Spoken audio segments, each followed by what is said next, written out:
जय Hind everyone.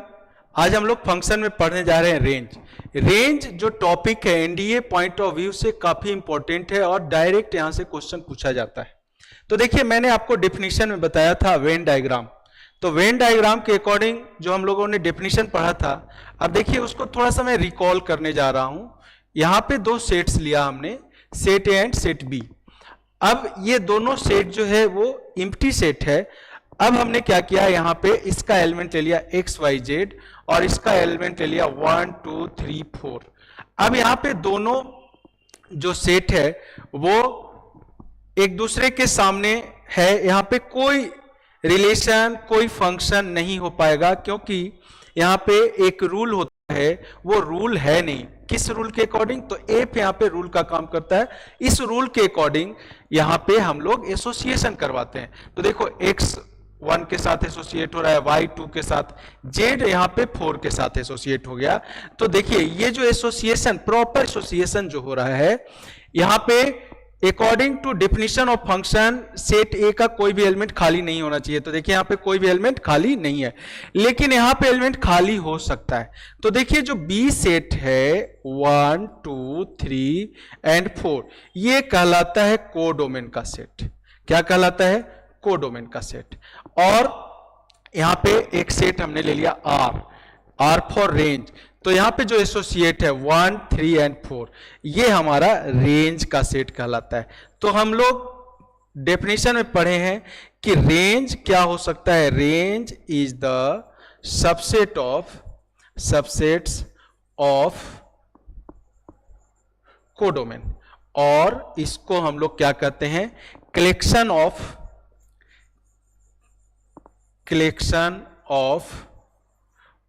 Outputs, या हम कहते हैं एफएक्स वैल्यूज। जो एफएक्स का वैल्यू होता है, या हम इसको कहते हैं वैल्यूज ऑफ वाई, ये रेंज होता है। ठीक है, एक्स के रियल वैल्यूज के लिए जो हमें वाई का वैल्यू मिलता है, ठीक है, उसको हम लोग क्या कहते हैं? रेंज कहते हैं। और ये आपने वेन डायग्राम से समझा इसको। अब देखिए, आप ऐसे भी समझ सकते हैं कि कोई फंक्शन एफएक्स है x square minus 2x minus 3, और आपसे कहता है कि find the value of f1 f2, इस तरह से वैल्यू आपको फाइंड आउट करना होता है।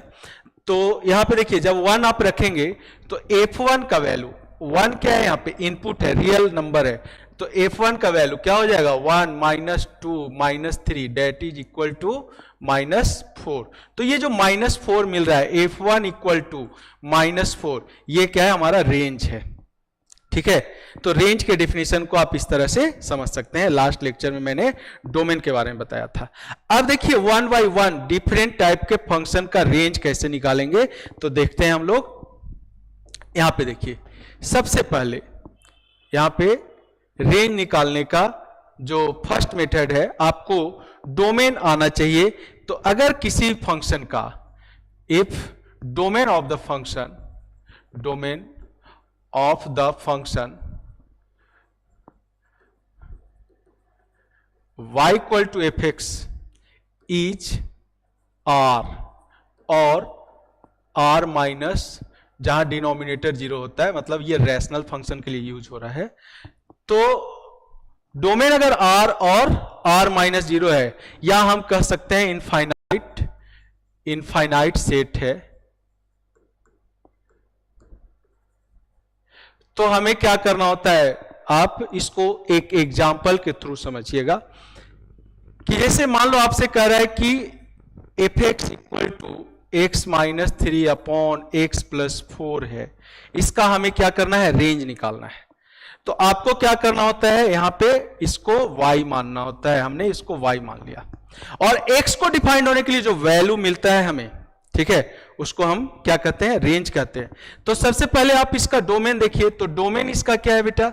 डोमेन इसका है r माइनस 4, ये डोमेन है इसका। मतलब डोमेन निकालने के लिए क्या होना चाहिए? Denominator not equal to 0। तो x नॉट इक्वल टू क्या मिलेगा यहां पे? -4, तो वो रियल नंबर में से माइनस हो जाएगा। तो ये कैसा सेट है? ये इनफाइनाइट सेट है। तो जब डोमेन इनफाइनाइट सेट होगा तो आपको क्या करना पड़ेगा? सबसे पहले फंक्शन को y मानना पड़ेगा। ये आपका फर्स्ट स्टेप है। सेकेंड स्टेप क्या कहता है आपको कि आपको find x in terms of y। क्या करना है आपको x in terms of y find out करना है। तो यहां पे क्रॉस मल्टीप्लाई कीजिएगा तो ये हो जाएगा yx plus 4y is equal to x minus 3। अब यहां से देखिए x वाले टर्म को एक साथ ले लेंगे और y वाले टर्म को एक साथ ले लेंगे, तो 4y plus 3 is equal to x minus yx, यानी कि यहां से 4y plus 3 is equal to x into 1 minus y आ जाएगा और x का वैल्यू आ जाएगा यहां से 4y plus 3 upon 1 minus y। तो x को डिफाइंड होने के लिए यहां पे y क्या होना चाहिए, 1 minus y is not equal to 0, यानी y is not equal to 1। तो x को डिफाइंड होने के लिए जो y का वैल्यू मिल रहा है दैट इज द रेंज। तो यहां पे इस फंक्शन का रेंज क्या हो जाएगा, रेंज हो जाएगा r माइनस 1, ये रेंज हो जाएगा। ठीक है, तो ये तो प्रोसेस है, एकेडमिकली हम ऐसे करते हैं, इसको पहले y मानते हैं, फिर x का वैल्यू y के रिस्पेक्ट में निकालते हैं और फिर यहां पे x को डिफाइंड होने के लिए जो y का वैल्यू होता है वो रेंज होता है। लेकिन जब आप एनडीए के लिए लीनियर अपॉन लीनियर का रेंज निकालोगे तो आप इसको यूज नहीं करोगे। अब मैं आपको मेथड बताने जा रहा हूं, ठीक है, उस मेथड से आप डायरेक्ट रेंज निकाल लोगे। देखो कैसे, किसके लिए मैं बोल रहा हूं, मैंने जो एग्जांपल लिया है वो लीनियर अपॉन लीनियर का एग्जांपल लिया है। ठीक है, तो लीनियर अपॉन लीनियर के लिए ही मैं बताने जा रहा हूं कि इतना आपको करने का जरूरत नहीं है। देखिए fx दिया हुआ है आपको कितना, ax प्लस बी अपॉन सी एक्स प्लस डी के फॉर्म में। ठीक है, तो डोमेन इसका हो जाएगा r माइनस, अब देखिए यहां पे जो कांस्टेंट है उसका साइन चेंज कर दीजिए तो माइनस डी और यहां पे x के कोफिशिएंट से डिवाइड कर दीजिए, तो ये डोमेन हो गया डायरेक्टली। ठीक है, अब रेंज के लिए आपको बताने जा रहा हूं कि रेंज के लिए क्या करना है, तो r में से आप माइनस कर दीजिए किसको, जो x का कोफिशिएंट है, जैसे आपको न्यूमरेटर डिनोमिनेटर फॉर्म में दिख रहा है वैसे ही आप यहां पे माइनस कर दीजिए, तो ये रेंज हो गया। आप सेकेंड्स में यहां पे लीनियर अपॉन लीनियर का रेंज और डोमेन निकाल लिए। इसी टाइप का क्वेश्चन एनडीए में रिपीट होता है, हमेशा आता है, हमेशा पूछा जाता है। अब एक एग्जांपल लेते हैं, fx equal to 3x minus 5 upon 2x plus 3, ऐसा मैंने रैंडमली एक क्वेश्चन ले लिया। अगर आपसे इसका डोमेन पूछ रहा है तो हमें बताइए जल्दी से डोमेन क्या होगा, r माइनस, क्या बताया मैंने कि यहां पे जो कांस्टेंट है उसका साइन चेंज कर दीजिए और जो x का कोफिशिएंट है उससे डिवाइड कर दीजिए, काम खत्म।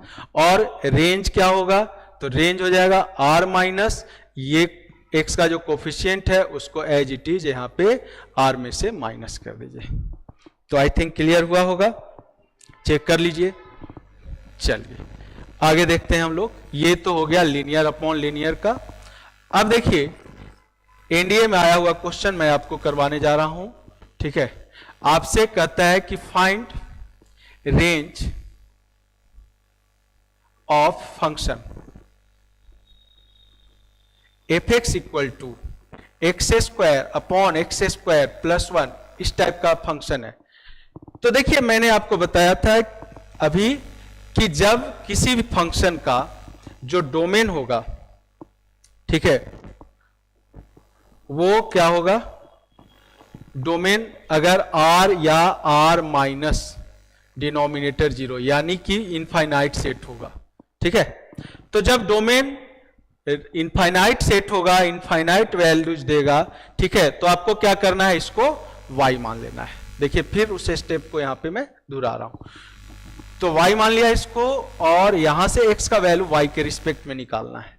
तो क्रॉस मल्टीप्लाई करेंगे बेटा, तो जब क्रॉस मल्टीप्लाई करेंगे तो ये हो जाएगा y x square plus y is equal to x square, और यहां से देखिए y equal to x square, ये उधर जाएगा, एक्स स्क्वायर कॉमन निकल जाएगा तो 1 माइनस वाई हो जाएगा, और यहां से एक्स स्क्वायर आ जाएगा वाई अपॉन 1 माइनस वाई, और एक्स हो जाएगा root under y upon 1 minus y. ठीक है, तो यहां पे देखिए एक्स को डिफाइंड होने के लिए, अब x रियल है तो ये रियल होना चाहिए, तो यहां पे क्या कंडीशन लगेगा, x is defined, x is defined कब, जब y अपॉन 1 माइनस वाई क्या होगा, ग्रेटर देन इक्वल टू 0, क्योंकि रूट अंडर निगेटिव अगर लेंगे तो इमेजिनरी हो जाएगा, इसलिए यहाँ पे कंडीशन लगेगा ग्रेटर देन इक्वल टू 0। अब इसको साइन इसके मेथड से आप कर लीजिए, तो यहाँ पे इसका रूट न्यूमरेटर और डिनोमिनेटर का 0 1 आ जाएगा। यहाँ से कोई अगर वैल्यू रखेंगे इसमें तो निगेटिव, ये 1 टाइम्स है तो यहाँ पे साइन चेंज पॉजिटिव, और ये 1 टाइम्स है तो यहाँ पे निगेटिव। आपसे ग्रेटर देन इक्वल टू 0 कर रहा है, तो ये वाला इंटरवल इसका सॉल्यूशन हो जाएगा। और यहाँ पे ये 0 देगा, लेकिन यहाँ पे ओपन होगा, क्योंकि अगर 1 रखेंगे तो डिनोमिनेटर 0 होगा। तो आपका फाइनल आंसर आ गया y belong to close bracket 0 to 1। ये एनडीए का क्वेश्चन है, ठीक है, कई बार रिपीट हो गया है ये क्वेश्चन। तो इस तरीके से आप इस टाइप के फंक्शन का डोमेन निकाल सकते, रेंज निकाल सकते हैं, ठीक है। एक बार देख लीजिए,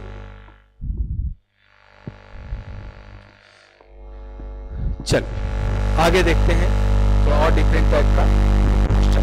देखिए y इक्वल टू अगर x square plus 5 upon x square plus 3 है, ठीक है, इसका रेंज निकालना है। तो देखिए इसका मैं ट्रिक भी बता दूंगा, लेकिन वो याद नहीं रहता, आप कंसेप्ट पे ध्यान दें। ट्रिक कैसे यहाँ पे आपको मैं बताऊंगा, जैसे यहाँ पे a ग्रेटर देन b है, मान लो ये x square plus a upon x square plus b के फॉर्म में है, और a क्या है, ग्रेटर देन b। तो देखिए इसके रिजल्ट के अकॉर्डिंग इसका ट्रिक अगर आप याद रखेंगे तो डायरेक्टली कर सकते हैं, लेकिन वो आप पे डिपेंड करता है। देखिए क्रॉस मल्टीप्लाई करेंगे तो क्या हो जाएगा, x square y plus 3y equal to x square plus 5। अब यहां से इसको इधर भेजेंगे तो x square upon x square common निकल जाएगा, तो ये हो जाएगा 1 माइनस वाई, और यहां से आ जाएगा 3y प्लस 5। तो एक्स स्क्वायर आ जाएगा 3y plus 5 upon 1 minus y. तो x का वैल्यू आ जाएगा root under 3y plus 5 upon 1 minus y. अब x को डिफाइंड होने के लिए देखिए हम यहाँ पे रूट क्या आ रहा है, ऊपर वाले का रूट, मतलब x को डिफाइंड होने के लिए क्या लेना होगा आपको, 3y plus 5 upon 1 minus y. तो यहाँ पे जो आपको रूट मिल रहा है वो क्या मिल रहा है, माइनस 5/3। फर्स्ट रूट क्या मिल रहा है आपको, माइनस 5/3, और सेकेंड रूट मिल रहा है 1। तो यहाँ से कोई नंबर अगर आप रखेंगे तो ये आपको क्या देगा, निगेटिव दे देगा, क्योंकि यहाँ पे y जो है कहीं एक जगह पे निगेटिव साइन के साथ है। आप यहाँ से 2 रखिए तो ऊपर पॉजिटिव मिलेगा, नीचे निगेटिव मिलेगा। ये 1 टाइम से पॉजिटिव मिलेगा, तो ये क्या होना चाहिए, ध्यान से देखिएगा, ये आपको 0 दे देगा, माइनस 5/3 यहाँ रखिएगा, तो ये सेटिस्फाई करेगा, तो सेटिस्फाई नहीं करेगा। तो आप यहाँ पे चेक कीजिए, आपका जो फाइनल आंसर आ रहा है वो है x माइनस 5/3 ओपन ब्रैकेट। उसी तरीके से देखिए आप यहाँ पे a ग्रेटर देन लीजिए, यहाँ देखिए अगर इस तरह से फंक्शन होगा और a ग्रेटर देन b होगा तो इसका रेंज आ जाएगा डायरेक्टली। देखिए ध्यान से यहाँ पे माइनस, यहाँ पे क्या है 5/3, तो जो बड़ी वैल्यू है वो यहाँ पे as it is minus sign के साथ एज इट इज इसको लिखना है, तो minus a upon b upon 1। और एग्जांपल अगर आप इसको याद रखते हैं तो जैसे यहाँ पे लिख सकते हैं x square plus 7 upon x square plus 3। आप क्या करेंगे, यहाँ पे डायरेक्ट इसका रेंज लिखेंगे क्या, माइनस। फिर इसमें कई केसेस बनता है a लेस देन b के लिए, है ना। फिर अगर दोनों निगेटिव होगा उसके लिए, तो याद रखिएगा, तो सही है, नहीं याद रखिएगा तो ये कंसेप्ट जरूर याद रखिएगा। अगर ये कंसेप्ट याद रहेगा तो इस टाइप का क्वेश्चन आप 100% श्योरिटी के साथ कर सकते हैं, ठीक है। आइए अब थोड़ा सा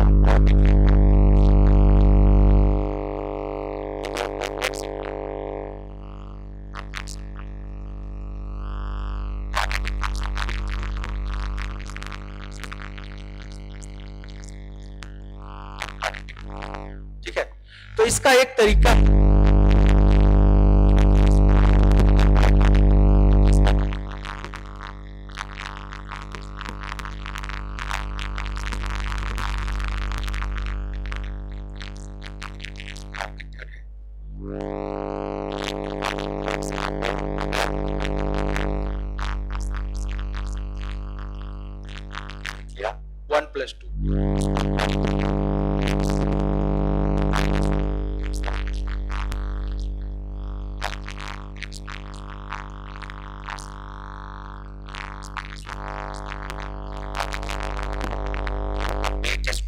है वो मिनिमम क्या देता है, 0।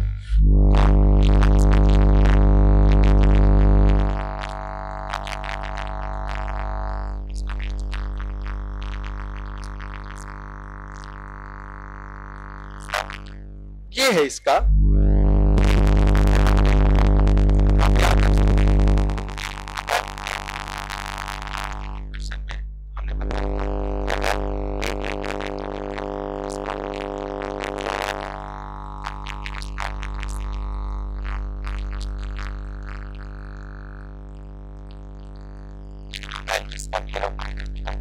Maximum does not exist, infinity की ओर जाएगा।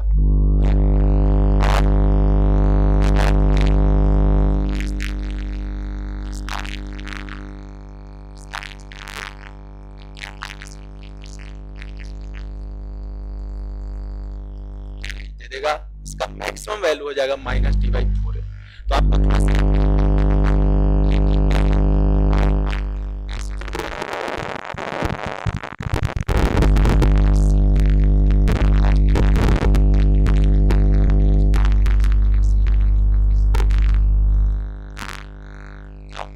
फंक्शन का इस तरह से आप रेंज निकाल सकते हैं। ठीक है, तो आई थिंक क्लियर हुआ होगा। अब आइए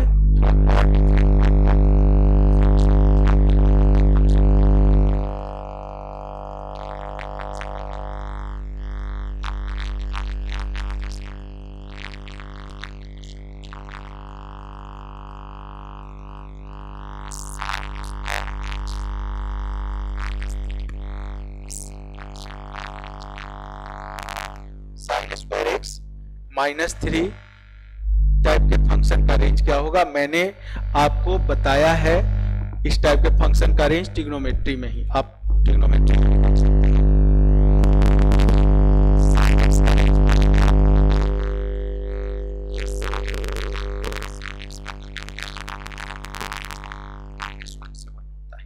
ठीक है।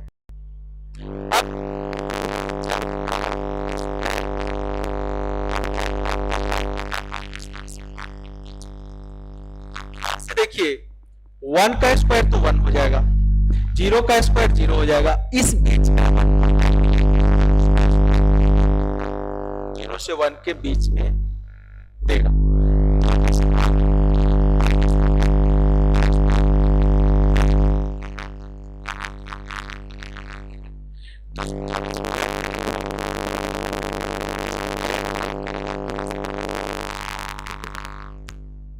तो देखिए साइन स्क्वायर लाइक कर रहा है 0 से 1 के बीच में।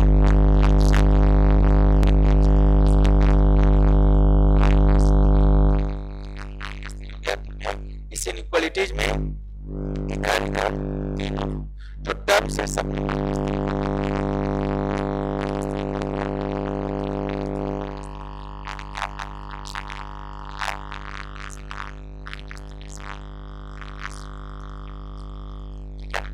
तो ये इस फंक्शन का रेंज।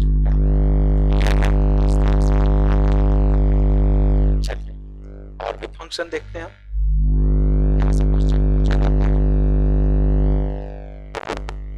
अगर आपको समझने में दिक्कत हो आप कमेंट बॉक्स में हमें स्क्रीनशॉट शेयर करके और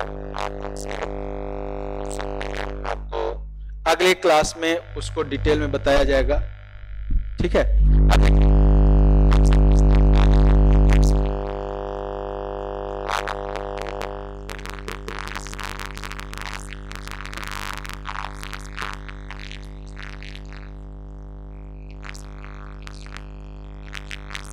इस फंक्शन का रेंज निकालेंगे।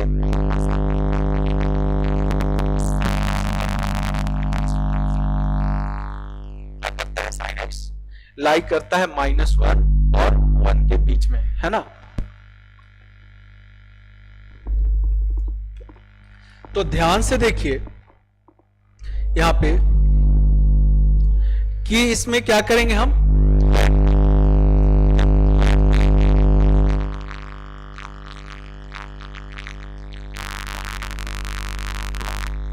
क्या करना है आपको,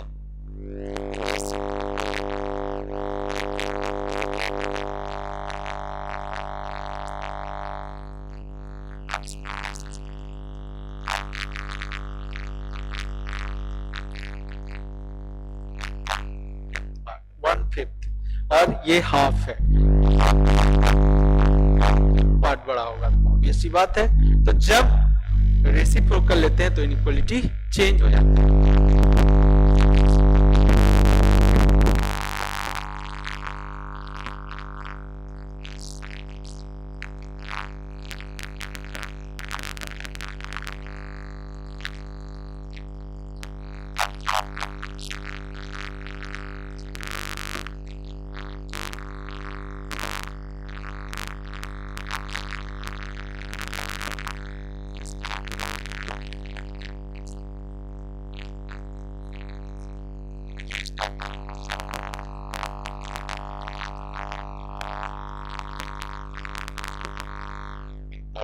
टॉपिक है, मैंने आपको पहले ही बताया,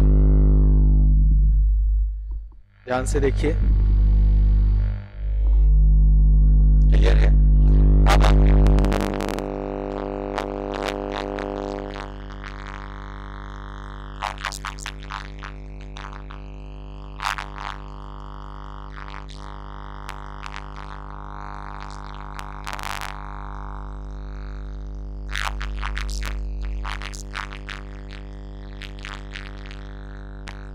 डोमेन क्या होता है? रियल।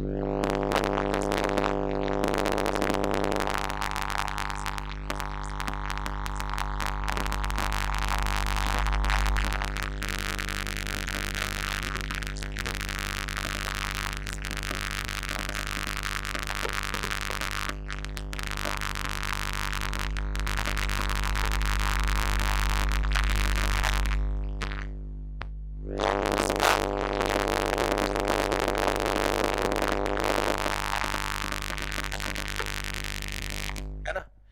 अब यहां पे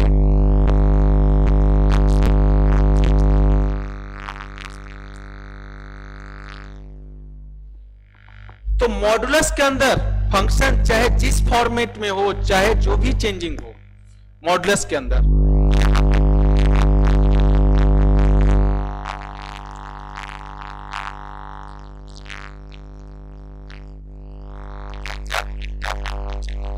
डोमेन और रेंज आपका सेम होता है, लेकिन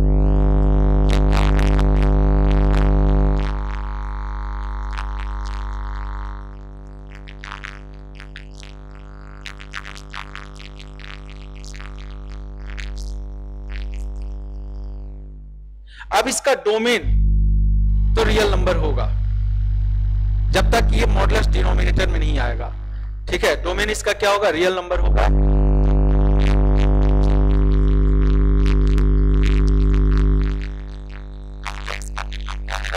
पहले इसका मिनिमम दे रहा था 0, अब -3 हो गया इसमें, तो मिनिमम पहले 0 था, -3 का मतलब अब मिनिमम आपका -3 यूनिट नीचे चला गया। कहां से? एक्स एक्सिस से। तो अब इसका जो रेंज, क्लियर है?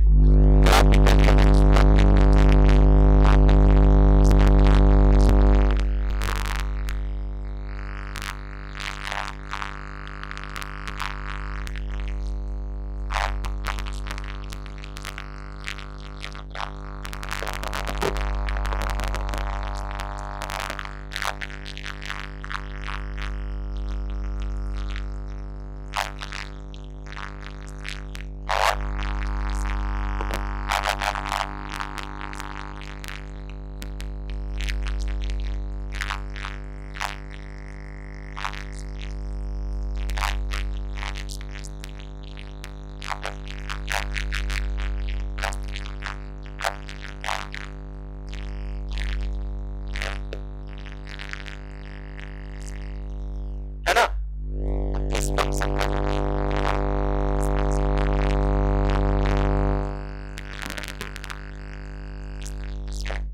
मॉडुलस फंक्शन का हम लोग रेंज निकालते हैं। आई थिंक क्लियर होगा।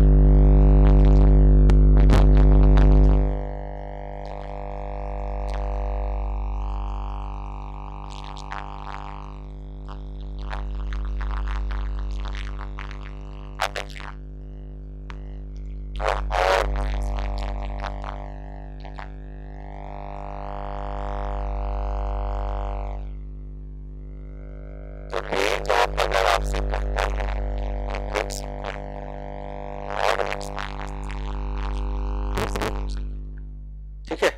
Mod x minus 3 plus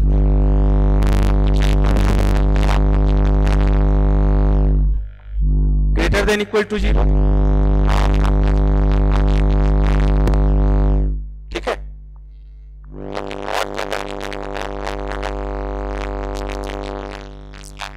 change नहीं होता है, रेंज हमेशा मिनिमम 0 देगा, 0 से इंफिनिटी देगा।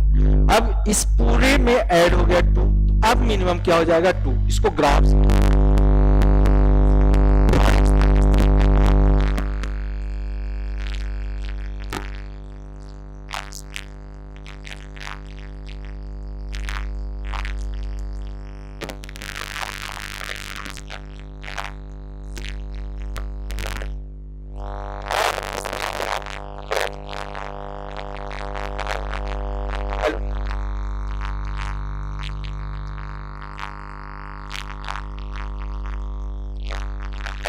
इस फंक्शन का ग्राफ और यहां पे मिनिमम क्या मिल रहा है, तो 2 से इंफिनिटी। क्लियर हो गया? ठीक है। अब अगर लॉगरिथमिक फंक्शन होगा तो लॉगरिथमिक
वैल्यू क्या होता है, 0 होता है।